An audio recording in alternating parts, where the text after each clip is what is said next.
Assalamualaikum warahmatullahi wabarakatuh. Salam sejahtera bagi kita semua. Perkenalkan, saya Nur Halida Makfirah, dosen Program Studi Ilmu Komunikasi Universitas Nurdin Hamzah. Pada kesempatan kali ini saya akan melakukan proses pembelajaran di mana ini merupakan salah satu syarat sertifikasi dosen SMART tahun 2024, yaitu pernyataan diri dosen dalam unjuk kerja Tridharma Perguruan Tinggi atau PDD UKT-PT. Saya akan menjelaskan mata kuliah yang saya ampu, yaitu mata kuliah Metodologi Penelitian Komunikasi Kualitatif dengan metode DIA atau Delivery, Interaction, and Assessment.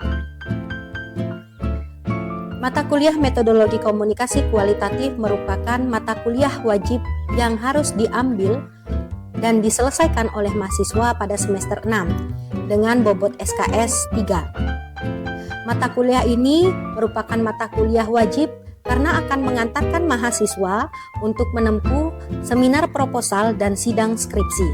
Mata kuliah ini diharapkan mahasiswa mampu menggunakan metode penelitian kualitatif untuk mengembangkan penelitian dalam kajian ilmu komunikasi. Adapun capaian pembelajaran, yaitu mahasiswa memiliki keahlian metodologi penelitian kualitatif dan mampu mengembangkan ipteks dalam penelitian kualitatif komunikasi. Adapun CPL pada mata kuliah ini yaitu mahasiswa memiliki keahlian pada bidang mata kuliah Metodologi Penelitian Komunikasi Kualitatif dan mahasiswa mampu mengembangkan ipteks pada mata kuliah Metodologi Penelitian Komunikasi Kualitatif. Sedangkan CPMK yang ingin dicapai dalam mata kuliah ini yaitu mahasiswa mampu menjelaskan unsur pendekatan pengertian tentang metodologi penelitian kualitatif, kemudian mahasiswa mampu mengolah data, kemudian mahasiswa mampu memahami sistematika dalam mata kuliah metodologi penelitian kualitatif. Dalam perkuliahan ini menggunakan media LMS berupa Vclass, di mana Vclass ini adalah media pembelajaran yang dapat diakses oleh mahasiswa dan dosen, di mana dosen dapat membagikan materi-materi pembelajaran, membagikan tugas, serta bisa mereview apa saja kegiatan mahasiswa yang telah dilakukan dalam 16 kali pertemuan. Dalam LMS SIAKAD ini berisikan tentang materi-materi, absensi, serta tugas-tugas mahasiswa. Kemudian selain Vclass, dosen dan mahasiswa juga difasilitasi dan diberikan akun SIAKAD melalui alamat SIAKAD yaitu unh.civitas.id. Ini merupakan media yang digunakan mahasiswa untuk mengisi daftar hadir dan mengakses penilaian yang diberikan oleh dosen. Dalam perkuliahan Metodologi Penelitian Komunikasi Kualitatif, mahasiswa banyak melakukan diskusi. Diskusi yang dilakukan oleh mahasiswa merupakan student learning center. Tidak hanya di dalam kelas, mahasiswa juga turun ke lapangan untuk melakukan observasi di lapangan. Mata kuliah Metodologi Penelitian Komunikasi Kualitatif dilakukan sebanyak 16 kali pertemuan.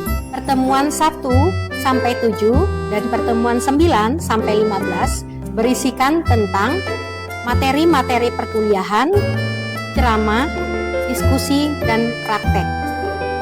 Kemudian pada pertemuan 8 akan dilakukan ujian tengah semester sebagai tolak ukur penguasaan materi mahasiswa tentang mata kuliah Metodologi Penelitian Komunikasi Kualitatif. Pertemuan 16 merupakan pertemuan final di mana dilakukan ujian akhir semester. Dalam mata kuliah ini, tugas dibagi menjadi 3 tugas. Tugas tersebut meliputi 1. Mahasiswa merancang judul dan masalah penelitian dengan bobot 30%. Kemudian tugas 2, mencari data dan mengolahnya dengan bobot 35%. Kemudian yang ketiga adalah mahasiswa melakukan proses turun lapangan yang nilainya adalah 35%. Adapun sistem penilaian secara otomatis telah disediakan oleh universitas melalui akun unh.civitas.id, di mana dosen secara otomatis bisa memasukkan data nilai. Bobot penilaian terdiri dari 10% kehadiran, kemudian 20% tugas, kemudian 30% UTS, dan kemudian 40% UAS. Berikut proses perkuliahan mata kuliah metodologi penelitian komunikasi kualitatif. Assalamualaikum warahmatullahi wabarakatuh. Salam sejahtera bagi kita semua. Bagaimana teman-teman hari ini kabarnya? Baik. Oke, alhamdulillah semuanya baik. Baiklah, untuk memulai perkuliahan hari ini, marilah kita membaca doa menurut kepercayaan masing-masing. Berdoa dimulai. Selesai. Oke. Baiklah, hari ini anak-anak kita pertemuan ke-7. Oke. Sebelum kita memasuki perkuliahan ke-7 ini, kita akan merefresh mata kuliah yang saya sampaikan di minggu lalu. Oke. Materi apa yang saya sampaikan di minggu lalu? Bisa menjawabnya? Oke, Yudi? Oke, terima kasih Yudi. Teman-teman, jangan lupa untuk mengisi daftar kehadiran pada akun Fiklas UNH. Apakah sudah mengisinya? Sudah. Oke, terima kasih. Oke. Pada pertemuan kali ini, fokus bahasan kita adalah model analisis semiotik, di mana analisis semiotik ini berbicara dan mempelajari tentang bagaimana suatu tanda yang dirumuskan dalam proses komunikasi, di mana tanda tersebut diturunkan menjadi sebuah makna. Oke. Oleh karena itu, semiotik dikenal dengan istilah tanda sesuatu yang menggambarkan sesuatu yang lain. Oke. Kemudian ada dua macam tanda, yaitu ekspresi seperti kata-kata, suara, simbol. Nah, dan yang kedua adalah lagi marak-maraknya ya, yaitu berupa konten. Nah, sekarang banyak banget analisis konten yang dilakukan oleh khususnya ya kalian ya, calon-calon sarjana komunikasi ini melihat bagaimana tayangan viral, bagaimana tayangan yang sering kalian tonton, TikTok mungkin, TikTok, Instagram, yang tentang viral-viral ini anak-anak Gen Z pasti mengetahuinya. Oke. Kemudian, nah, model analisis semiotik ini sebenarnya banyak ya. Ada yang saya tekankan di sini, ada pertama model analisis semiotik dari Charles Sanders Peirce. Kemudian ada model analisis semiotik dari Ferdinand de Saussure. Kemudian ada model analisis dari Roland Barthes. Pernah ada yang mendengar ini model-model analisis semiotik ini? Baiklah, untuk lebih lanjut saya akan menjelaskan 3 model analisis semiotik ini ya. Pertama dari model analisis semiotik Charles Sanders Peirce. Ya, itu disebut dengan segitiga makna atau disebut juga dengan triangle meaning. Angel. Apa? Bidadari sama angel sama nggak? Sudut pandang ya, triangle meaning. Tuh. Apa karena tadi ngomongin segitiga makna, triangle meaning, berarti dia elemennya ada 3. Oke. Elemen pertama adalah tanda. Jadi tanda itu adalah semua yang dapat ditangkap oleh panca indera, bentuk fisik yang bisa ditangkap oleh panca indera. Kira-kira apa panca indera kalian yang menangkap bentuk fisik itu? Mata. Kemudian apa? Telinga. Oke. Misalnya dari mata kalian bisa melihat suatu tayangan, misalnya telinga kalian bisa mendengar kata-kata, gitu ya. Nah, dalam model analisis semiotik Charles Sanders Peirce ini, tanda ini disebut dengan sign. Gitu. Tanda itu bahasa Inggrisnya apa? Sign. Tanda ya. Oke, itu elemen pertama tanda. Berarti apa yang terlihat wujudnya, kata-kata, suara, nah itu dinamakan dengan tanda. Kemudian namanya ada acuan tanda atau objek. Nah, acuan tanda ini adalah konteks sosial yang menjadi referensi tanda. Misalnya ada tanda dilarang berhenti. Konteks sosial mengapa tanda itu diartikan sebagai dilarang mengerti. Dilarang berhenti. Nah, di situ dijelaskan bahwa konteks sosial lah yang membentuk arti atau makna dari tanda tersebut. Oke. Kemudian ada yang namanya pengguna tanda atau interpretan. Nah, tahapnya tadi kan itu dari konteks sosial yang mereferensi tanda. Nah, tetapi interpretan ini bagaimana pengguna tanda kalian yang memahami tanda tersebut. Jadi bisa saja tanda yang sama memiliki makna yang berbeda. Oke. Jadi pengguna tanda atau interpretan ada konsep pemikiran dari orang yang menggunakan tanda dan menurunkannya ke suatu makna tertentu. Tadi saya bilangkan bisa saja tanda yang sama memiliki makna yang berbeda. Dalam model semiotik Charles Sanders Peirce ini mempersoalkan bagaimana tanda yang digunakan gitu. Kemudian tanda itu dimaknai dalam proses komunikasi. Memungkinkan tidak dalam proses komunikasi itu adanya pertukaran tanda-tanda? Oke. Misalnya kalian lagi nih si Rani sama Uti, Rani sama Mutia lagi ngobrol, tetapi dia ngobrolin orang gitu, tiba-tiba orangnya jalan gitu ya. Terus Maharani menggedipkan mata seperti itu. Apakah itu tanda? Nah, berarti apakah dalam proses komunikasi memungkinkan terjadinya pertukaran tanda? Oke. Ini adalah model dari semiotik dari Charles Sanders Peirce, di mana segitiga ya tadi ya. Kemudian ada lagi yang namanya model analisis Ferdinand de Saussure, gitu ya. Susah namanya ya. Nah sama ngomongin tanda, tetapi tanda di sini dia menekankan kepada gambar-gambar, bunyi-bunyi atau sound ya, sound, image. Gitu. Nah yang di Charles Sanders Peirce tadi menjelaskan bahwa tanda tadi disebut dengan sign. Sama aja, sign juga, tapi ada fear-nya. Jadi ada signifier.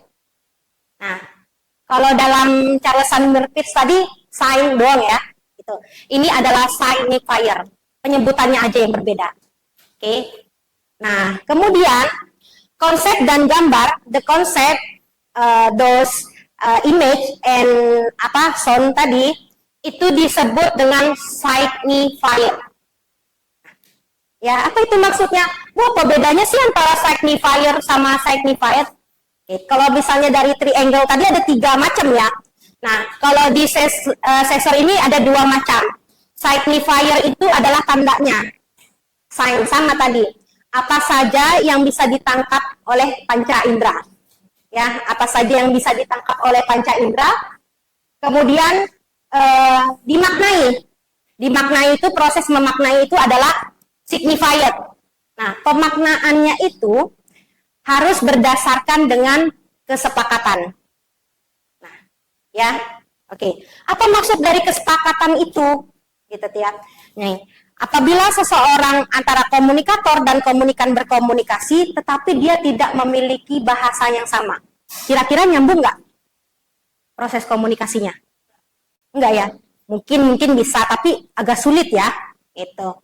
Nah, di signified ini, tadi kan dia mengatakan bahwa berasal dari kesepakatan. Nah, signified terjadi apabila bahasa atau pengetahuan antara komunikan dan komunikator itu sama. Jadi, proses komunikasi itu istilahnya minim hambatan atau noise. Oke. Nah, di sini tadi ada yang namanya bagannya nih, sign, tanda itu nih, composed of signified reference external reality. Nah, tadi di sini kan bedanya 3 ya. 3 objeknya kan tidak ada.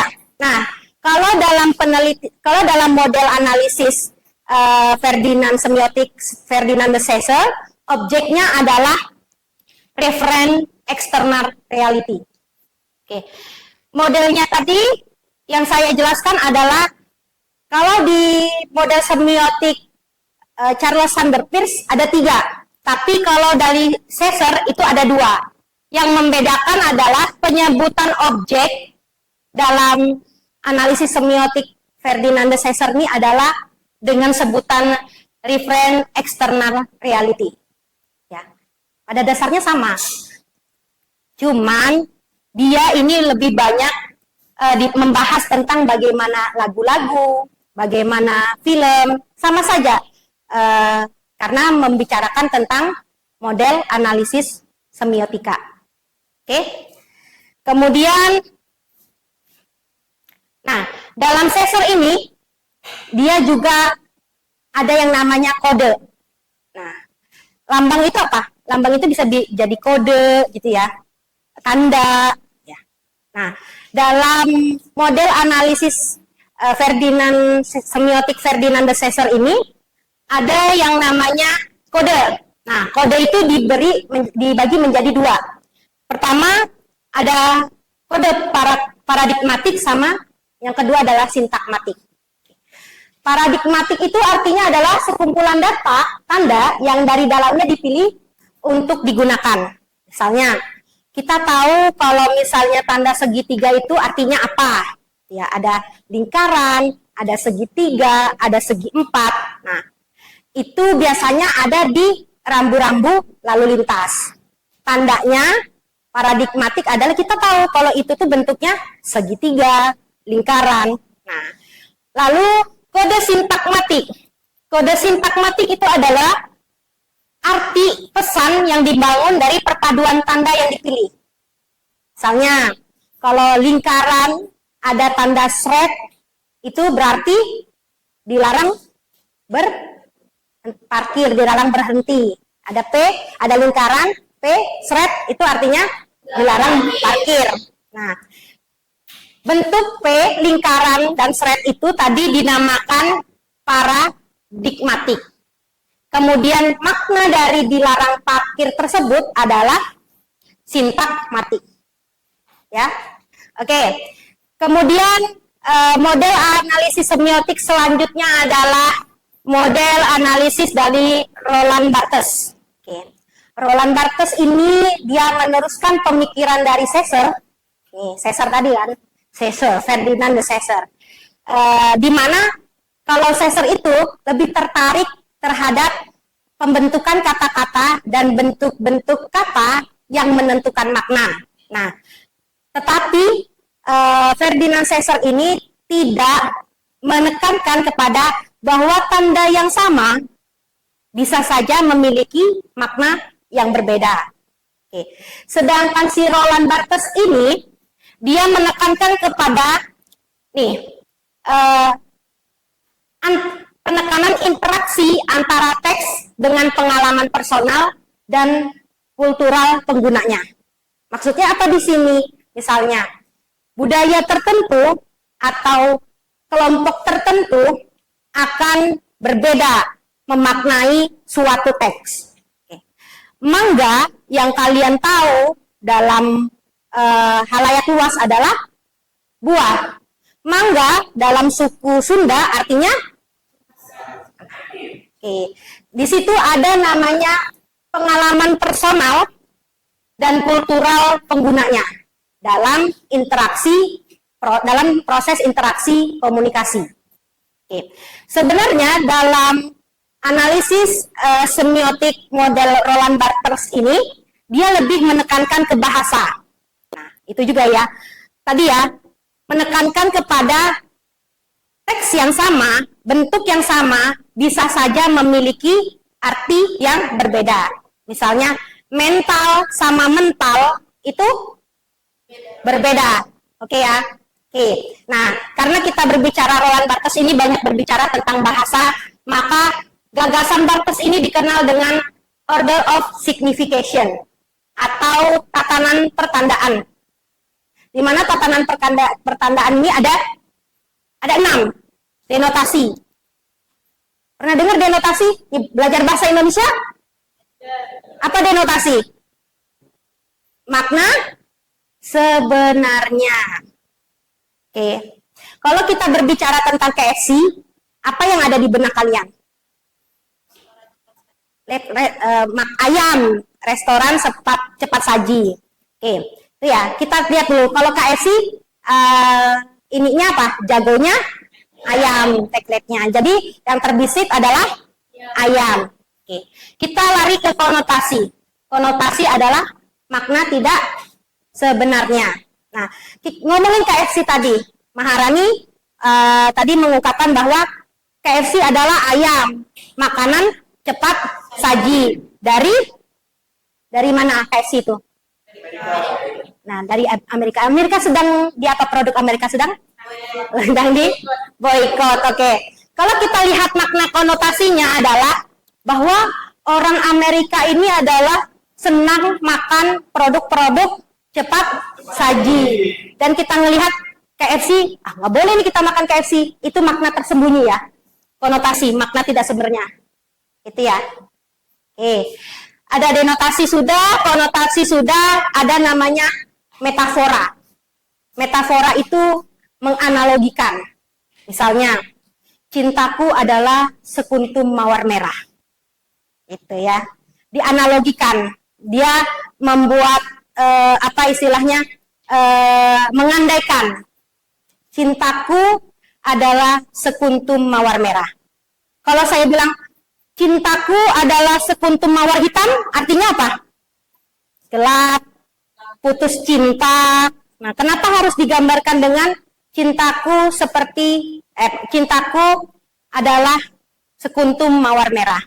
Warna merah itu kan menyala-nyala, romantis, membara, gitu ya.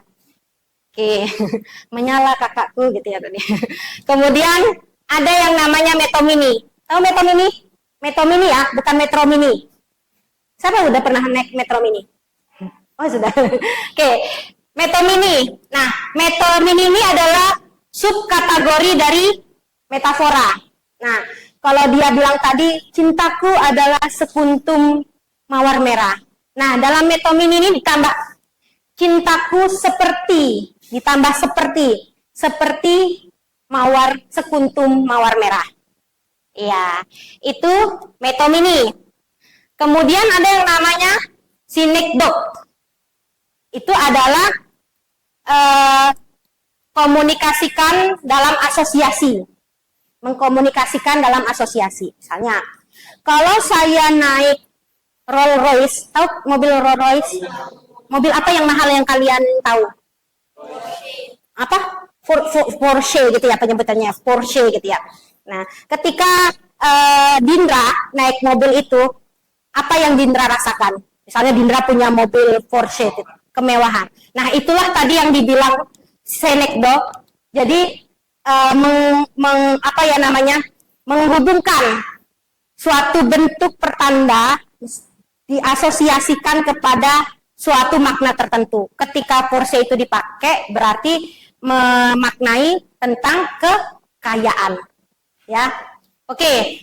Kemudian ada intertekstualitas, di mana teks itu saling bergantian dalam posisi antara teks dengan yang satu dan teks yang lainnya. Seperti, kalian tahu makna parodi? Parodi apa? Parodi apa maksud parodi? Menirukan ya, menirukan. Nah, parodi itu sering dihubungkan dengan lucu, humor, komedi. Nah, apakah benar parodi itu banyak bersifat komedi atau humor? Tidak, tetapi dia bisa maknanya berganti sesuai dengan intertekstualitas. Oke. Sampai di sini ada yang mau ditanyakan tentang model analisis semiotik dari 3 tokoh ini, dari Charles Sanders Peirce, dari Ferdinand de Saussure, dan Roland Barthes. Apakah cukup dimengerti?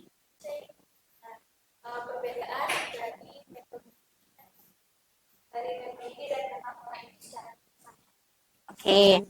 Nah, pertanyaan Dona tadi adalah apa sih Bu perbedaan antara metafora sama metomini?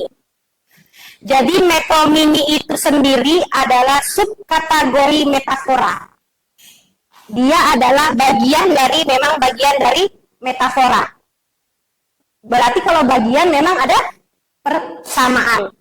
Pembedanya secara khas itu ditambahkan dengan kata seperti. Nah, kalau tadi saya berikan contoh metafora, cintaku adalah sekuntum bunga, tetapi kalau dalam metomini adalah cintaku seperti sekuntum bunga mawar. Gitu. Bagaimana, Dona? Cukup. Oke, terima kasih. Bisa kalian lihat tampilan yang ada di layar ini? Kira-kira ini aplikasi apa? TikTok. Punya aplikasi TikTok semua? Punya. Oke, kita lihat ya. Kalau kita lihat ini akun apa? Saya akan memutarkan video iklan KAI. Sebentar lagi, tetapi tidak kepada seluruh kita agar siap-siap.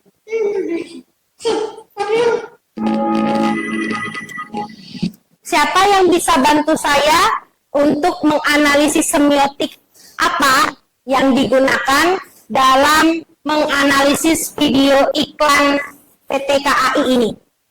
Saya Bu, Oke, Dinda. saya ingin mengenai video tersebut dengan model 16 harga. Oke, Dinda bisa maju diterangkan. Baik, terima kasih Ibu atas kesempatannya yang telah diberikan kepada saya. Di sini saya akan menjelaskan model analisis menggunakan modelnya Charles Sanders Peirce. Yang pertama ada Sign. Sign ini merupakan iklan KAI yang mana teman-teman tadi telah menyaksikan. Iklan tersebut diunggah langsung oleh akun resmi KAI 121, khususnya untuk kereta panoramik. Kemudian objeknya adalah voice over AB yang natural karena voice over tersebut direcord melalui live, tidak di-script, tidak diatur, terjadi secara natural, dan ada interpretan yang mana penggunaan voice over dari AB itu akan menarik perhatian. Sehingga teman-teman yang belum tahu mengenai kereta panoramik tersebut dapat menjadi tahu, khususnya untuk aunty uncle-nya AB semua. Sudah cukup dari saya, Ibu. Oke, terima kasih Dinda. Baiklah, tadi teman kita Dinda telah menjelaskan dan menganalisis secara singkat iklan PT KAI ini dengan menggunakan model semiotik dari Charles Sanders Peirce. Nah, sekarang saya akan memberikan kalian tugas. Tugasnya adalah kalian memilih iklan. Boleh di media mana saja ya, boleh di TikTok, boleh di Instagram, boleh di YouTube. Nah, kemudian kalian pilih iklan tersebut, kalian analisis menggunakan model semiotik, kalian pilih dari 3 model ini. Bagaimana? Cukup dimengerti? Ada pertanyaan untuk tugas kali ini?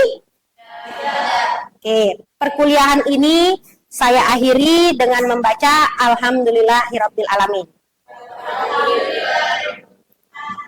Wassalamualaikum warahmatullahi wabarakatuh. Waalaikumsalam warahmatullahi wabarakatuh.